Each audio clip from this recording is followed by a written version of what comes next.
नमस्कार, हमारा नाम है समरीन और आपने देखना शुरू कर दिया है लाइव सिटीज। देखिए आज 16 तारीख है और आज अहले सुबह बड़ा वाकया पेश आया। आपने देखा कि एक बार फिर से दहल उठा है बिहार। खबर आई वीआईपी सुप्रीमो मुकेश सहनी के पिता जीतन सहनी की बेरहमी से हत्या कर दी गई है और आपको बता दें कि अब इस मामले में कई चौंका देने वाले खुलासे भी हो रहे हैं। तो आज हम इसी मर्डर मिस्ट्री को समझने की कोशिश करेंगे। तो इसे समझाने के लिए हमारे साथ क्राइम एनालिस्ट ज्ञानेश्वर जी हैं। हम आपसे समझना चाहेंगे क्या हो गया है बिहार में, इस कदर अपराध बढ़ रहा है। जीतन सहनी की इस तरह से बेरहमी से मार दिया गया, उनका कत्ल हो गया। देखिए समरीन, इस अपराध को हम और आप बहुत बड़ी वारदात इसलिए मान रहे हैं कि यह मुकेश सहनी के पिता जीतन सहनी की हत्या है। मुकेश सहनी के साथ मेरी संवेदनाएं हैं, लेकिन जब क्राइम एनालिस्ट के रूप में हम ऐसी वारदातों को देखते हैं तो गांव में ऐसी घटनाएं घटित होती रहती हैं। यदि जीतन सहनी मुकेश सहनी के पिता नहीं होते तो इतनी चिलपो नहीं बचती। हम और आप चर्चा करने के लिए नहीं बैठते, मर्डर मिस्ट्री को नहीं सुलझाते, और तो और थाने वाले भी बहुत नोटिस नहीं लेते, एक्टिव नहीं होते। अब तो इस मामले में एसआईटी का गठन हो चुका है। राहुल गांधी ने निंदा की है, इसके अलावा तेजस्वी यादव ने निंदा की है। तो देखिए जीतन सहनी मुकेश सहनी के पिता, लेकिन जब हम सुलझाने की कोशिश करते हैं, मिस्ट्री को समझने की कोशिश करते हैं, तो जीतन सहनी करीब 70 साल की उम्र है। बिल्कुल जी। मछुआरे हैं और मछुआरा ही बने रहना चाहते थे। मुकेश सहनी कितने बड़े आदमी हो गए, बिहार की राजनीति में एक बड़े किरदार है, लेकिन जीतन सहनी अपने धुन में। एक बात कही जाती है कि जब बच्चे बड़े हो जाएं, बच्चे अपने पैरों पर खड़े हो जाएं, तो उनकी बात भी सुननी चाहिए।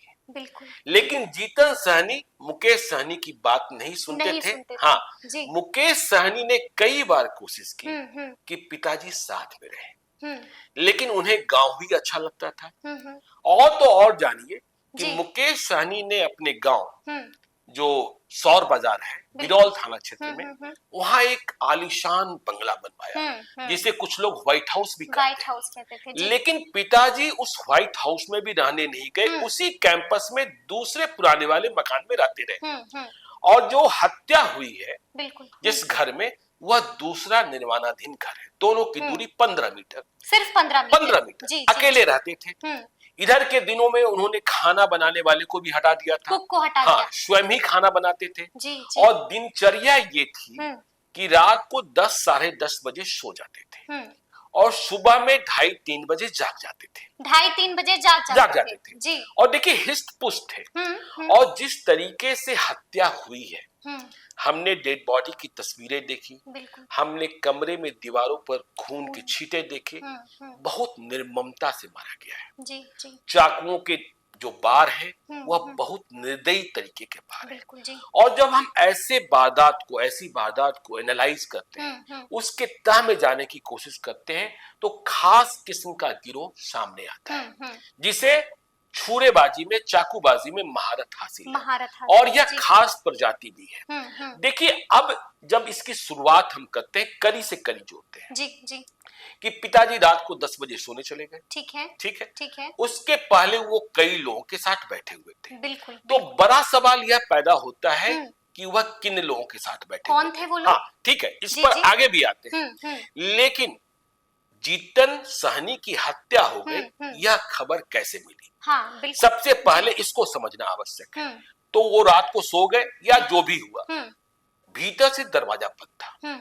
देखिए जो अपराधी हैं वो या तो पिछवाड़े से घुसे हैं या पहले से वहीं थे, वारदात को अंजाम देने के बाद पिछवाड़े से भाग गए, निकल गए। तो देखिए जानकारी ऐसे मिली हत्या की कि कोई 3 बजे सुबह या 4 बजे सुबह एक व्यक्ति उनसे मिलने के लिए जाता है। दरवाजा खटखटाता है, दरवाजा नहीं खुलता है, तो वह पीछे के रास्ते से अंदर घुसता है। और वहां जीतन सहनी खून से लथपथ होश उड़ जाते हैं। इसके बाद चर्चा होती है और फिर मुकेश सहनी के पिता हैं, बड़े लोग हैं, तो हंगामा तो हो ही जाना है। देखिए, इसमें गोली मारने की आवाज है नहीं, इसलिए रात को किसी को खबर भी नहीं लगी कि कहीं कोई फायरिंग हुई है, ठीक है ना, चाकू मारना। और फिर से हम कह रहे हैं जीतन सहनी हिस्ट पुष्ट है, और यदि एक अपराधी होता तो वे निपट सकते थे, स्वयं ही निपट सकते थे। लेकिन इसमें एक से अधिक अपराधी शामिल हैं, यह भी मेरा पूर्ण रूपेण दावा है। और जो हम बताने जा रहे हैं, देखिए पुलिस भी कह रही है कि हम करीब करीब पहुंच चुके हैं। एफएसएल की टीम पहुंची है, साइंटिफिक इन्वेस्टिगेशन चल रहा है, डॉग स्क्वाड पहुंचा है। तो एक तो मेरा स्पष्ट मानना है कि यह पॉलिटिकल मर्डर नहीं है, पॉलिटिकल मर्डर नहीं है। यह देखिए मुकेश सहनी ने भी मान लिया है और उनके छोटे भाई संतोष सहनी ने भी मान लिया है, पॉलिटिकल मर्डर नहीं है। और जो कातिल है वह इर्द गिर्द के हैं, बहुत दूर के नहीं है। अच्छा जी। यह कोई ऑर्गेनाइज्ड गैंग का या ऑर्गेनाइज्ड क्राइम भी नहीं है, ठीक है ना, कि हाँ कहीं दूर से आसमान से टपक पड़ा है अपराधी और वह आया और वारदात को अंजाम देकर चला गया। कोई दरभंगा से नहीं आया, मधुबनी से नहीं आया, पटना से नहीं गया है, ये बिल्कुल आसपास का है, ठीक है ना। और ये 500 मीटर का रेडियस भी हो सकता है, गांव की परिधि भी हो सकती है, और 2-4 किलोमीटर का भी हो सकता है। देखिए प्रथम दृष्टया क्या लगा, प्रथम दृष्टया यह लगा कि जो घर है जहां हत्या हुई है उसके पीछे एक छोटा सा तालाब है, और वहां एक जीतन सहनी का छोटा सा अलमीरा जो खुला पड़ा था। इससे यह प्रतीत हुआ कि उससे कुछ सामान निकाले गए, फिर तालाब में इसे डाल दिया गया, ठीक है। तो पुलिस ने भी जांच शुरू की कि क्या यह चोरी का मामला है, क्या यह डकैती का मामला है। तो देखिए चोरी और डकैती के मामले में यह घटना घटी है, इसके जो निशान है ना हमें कम दिखते हैं, ठीक है ना। हाँ, क्योंकि देखिए यदि सच में यह चोरी की वारदात है, बिल्कुल, और चोरी डकैती के वारदात के दौरान यह हत्या हो गई है, यदि यही बात सामने आती है तो मेरा यह भी मानना है कि जो ग्रामीण चोर है दूसरे गांव के हों, इस गांव के नहीं हो। गांव में चोर होते हैं जो जाकर दूसरे गांव में चोरी करते हैं, हाँ, तो ये रेचकी वाले चोर हैं, ठीक है ना। उन्हें पता भी नहीं होगा कि यह मुकेश सहनी के पिता हाँ जीतन सहनी है, ठीक है ना। और चोरी में ऐसी घटनाएं घट जाती हैं जब विरोध प्रतिरोध, ठीक है ना, और गांव में ही चाकू मारना, तलवार मारना, ये सब घटनाएं घटित होती हैं। क्यों हम कह रहे हैं, देखिए आपको हम एक वाकया सुनाते हैं अपनी लाल डायरी से। 2014 याद कीजिए, जुलाई का ही महीना था। साधु यादव एक्स एमपी, बिल्कुल, लालू यादव के साले, बिल्कुल, उनके घर में चोरी हुई अनिसाबाद में, ठीक है ना। चोर को भी पता नहीं था कि यह घर जो है साधु यादव का है, और घर के भीतर जब घुसा हुआ चोरी कर लिया, साधु यादव थे नहीं, उन्हें भी जानकारी नहीं मिली, ठीक है ना। चोर चुरा कर चले गए, बिल्कुल, हाँ। और वहां इतना चोर को मिल गया था वे सपने में भी नहीं सोचे थे। अच्छा, इतना कुछ मिल गया, इतना कुछ मिल गया। देखिए ना, 1 महीने के बाद जब चोर गिरफ्तार हुए तो 39 लाख रुपया कैश और 1 करोड़ के जेवरात मिले थे। इतना तो साधु यादव ने प्राथमिकी भी दर्ज नहीं कराई थी, एफआईआर में भी नहीं लिखवाया था। और चोर पकड़े कैसे गए थे, उनका कबूलनामा क्या था कि पटना के गांधी मैदान में एक व्यक्ति है जो जूस का ठेला लगाता है, वहां 3 चोर पहुंचते हैं या 2 पहुंचते हैं, देखिए अब डायरी के पन्ने को पलटना होगा, और वे 1 गिलास या 2 गिलास जूस पीते हैं। इसके बाद बदले में वे 35,000 रुपए दे देते हैं। 35,000 रुपए, 500 के नोट। जो जूस के ठेले का मालिक है, लड़का है, वह पैसा लेने से मना करता है। अच्छा। वह कहता है रखो ना, मेरे पास बहुत पैसे हैं, आगे भी आएंगे तो हम देते रहेंगे। तो वह लड़का अपने पिता को बताता है, पिता कहते हैं नहीं ये बात ठीक नहीं है, ये कुछ गड़बड़ है। अच्छा, ठीक है ना। तो वे 25,000 रुपया जाकर थाना में जमा करा देते हैं और पूरा वाक्य सुनाते हैं। 10,000 रुपया इसलिए रख लेते हैं क्योंकि ठेला जो है ब्याज के पैसे से लिया गया है। और जब खुलासा होता है तो ये तीनों चोर वे कहते भी हैं कि हमें तो जानकारी ही नहीं थी। तो यदि यह चोरी है और डकैती है, इस दौरान बिल्कुल जी ये हत्या हुई है, तो चोर और डकैत को पता नहीं होगा, दूसरे गांव से आए होंगे और उन्होंने यह वारदात को अंजाम दे दिया। लेकिन इसकी संभावना हमें कम लगती है। जी। अब क्यों कम लगती है, और पुलिस का अनुसंधान भी किस दिशा में बढ़ रहा है। पुलिस का अनुसंधान उस दिशा में बढ़ रहा है जो जीतन सहनी की आदतों को पढ़ने की कोशिश कर रहा है। अच्छा, ठीक है जी, ना? जी, जी। उनके दिनचर्या को समझने की कोशिश कर रहा है। हाँ? उनके मोबाइल को पढ़ा गया है। और देखिए घटना स्थल से जहां घटना घटी है जी।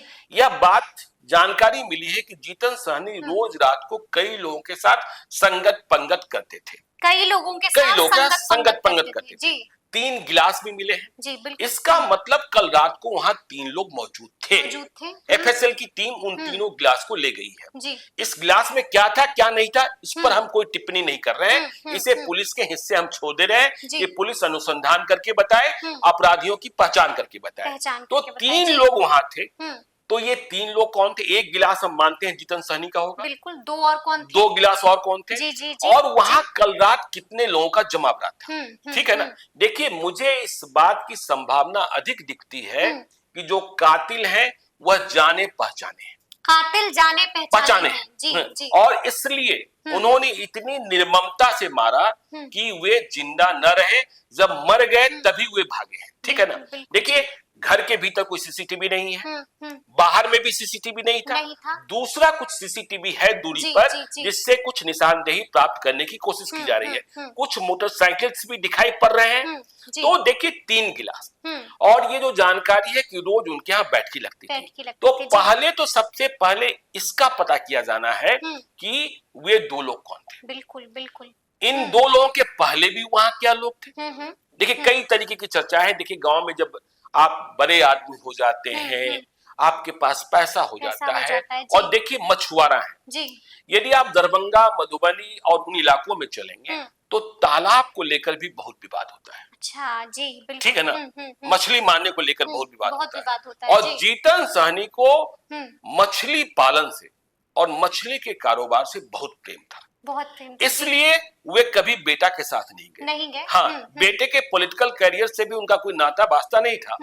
जब भी उनसे कोई बात करता था तो वह मछली के किस्से कहानियां सुनाया करते थे। अभी मई महीने में ही इंडिया टुडे के पत्रकार हैं पुष्यमित्र, वे उनसे मिलने गए थे। तो उन्होंने 100 तरह की मछलियां बताई थी। 100 तरह की मछलियां नाम गिनाते जा रहे थे। ठीक है ना?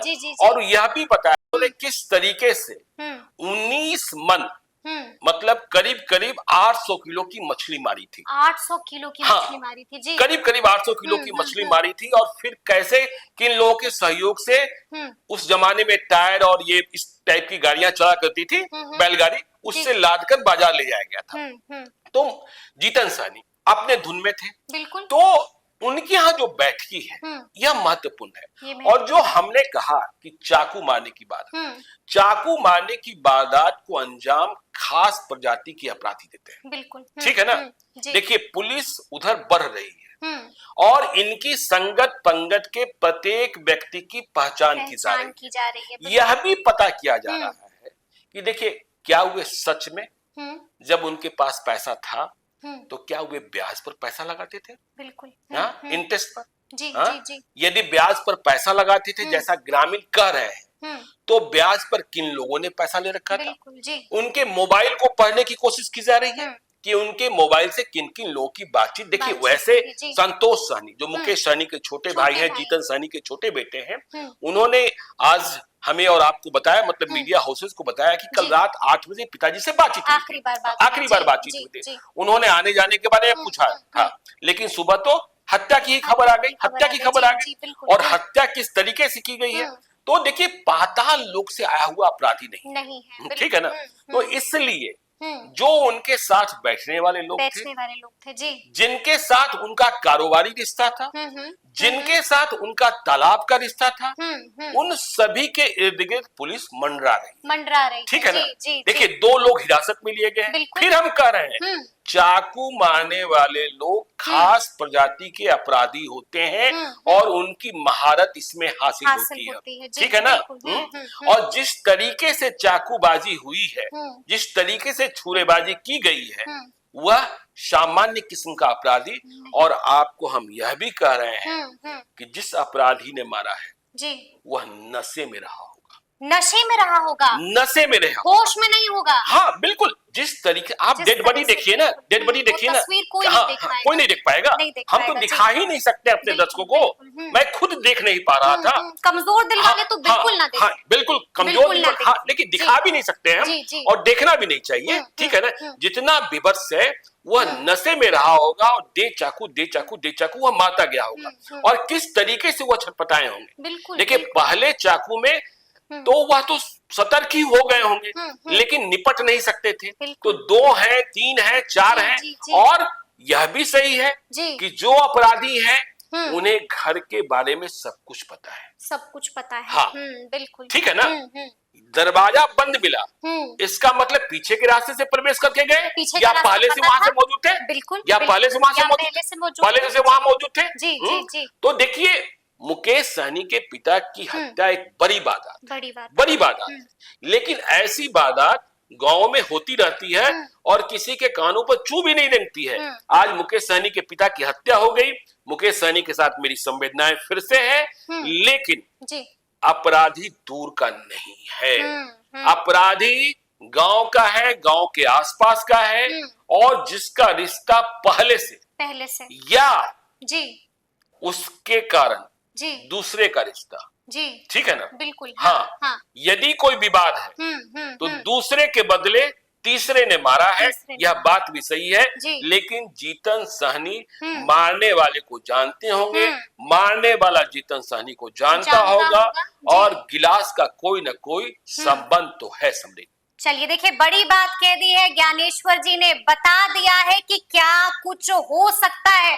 पुलिस को अब सिर्फ कड़ी से कड़ी जोड़ना है। तो अब देखना है कि इस मामले में और भी कौन से चौंका देने वाले खुलासे होते हैं। तो फिर ये पूरी बातचीत आपको कैसी लगी है, कमेंट करके हमें जरूर बताइएगा। तो ऐसे तमाम अपडेट्स के लिए ऐसे ही हमारे साथ बने रहिएगा और देखते रहिएगा लाइव सिटीज। बहुत शुक्रिया, धन्यवाद।